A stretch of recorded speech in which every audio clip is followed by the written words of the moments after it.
Well, first of all, thank you very much for coming.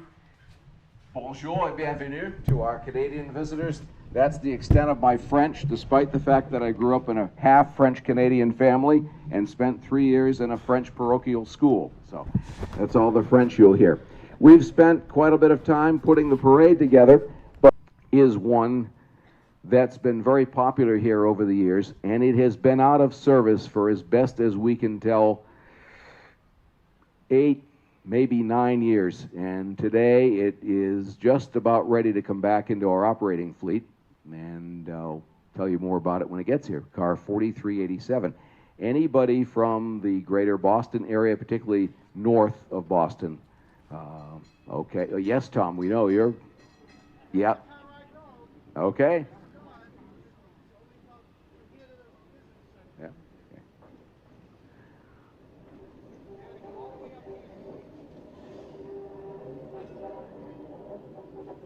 All right. 4387 and 4547. Don't take my trolley car away, Tom. It's from my home.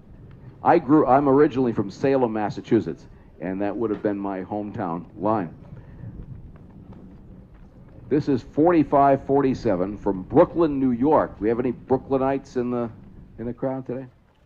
All right, we'll leave it here, Tim. The trolley companies were always innovating, and they had a big problem at the turn of the 19th and 20th centuries. Many lines, many companies had open cars for the summertime, but you can't use an open car in a snowstorm. So they'd have to have a set of closed cars for the winter. That was very expensive. It would be like you having to have 2 automobiles to get through a whole year, or 4 if you're a 2-car household.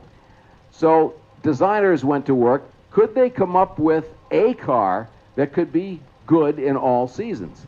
This is a convertible. The top doesn't come down. But here's what happens. The windows came off.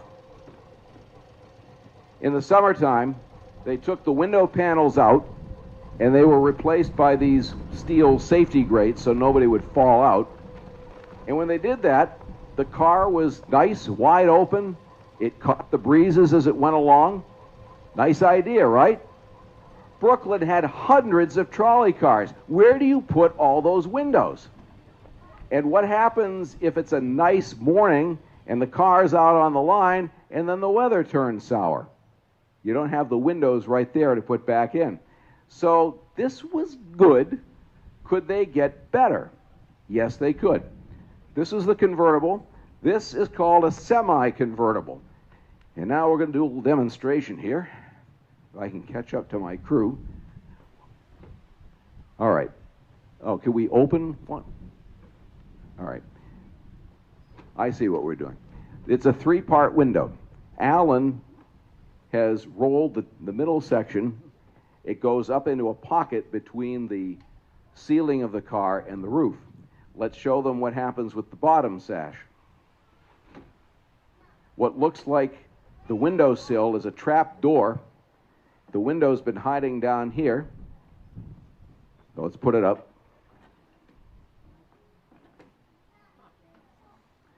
And it would lock into place as these are. So in the hot weather like today, they'd have the car all opened up, but if a sudden storm came up or it got chilly, they could close the windows selectively. In the wintertime, both cars had electric heat, so it would be nice and toasty warm.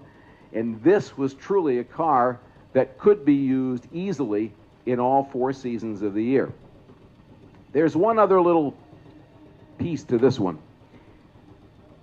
4387 was on the Eastern Massachusetts Street Railway's last north of Boston line, which ran between the Sullivan Square elevated station in Charlestown to Stoneham, Massachusetts, through a very beautiful public park area known as the Middlesex Fells Reservation. After the last public trolley trip, there was one more, and visiting dignitaries and people from the town all took part in that. The motorman on that run was a Trolley Museum member by the name of Lester Stevenson. And since he was an employee of the company, he kind of greased the skids, I guess, and made it possible for this car to come to Maine about a year after it came out of service in the greater Boston area. The car has been restored once already. We've just finished another little re-restoration on it. I'd like to introduce the crew today. Our motorman is Lester Stevenson, Jr.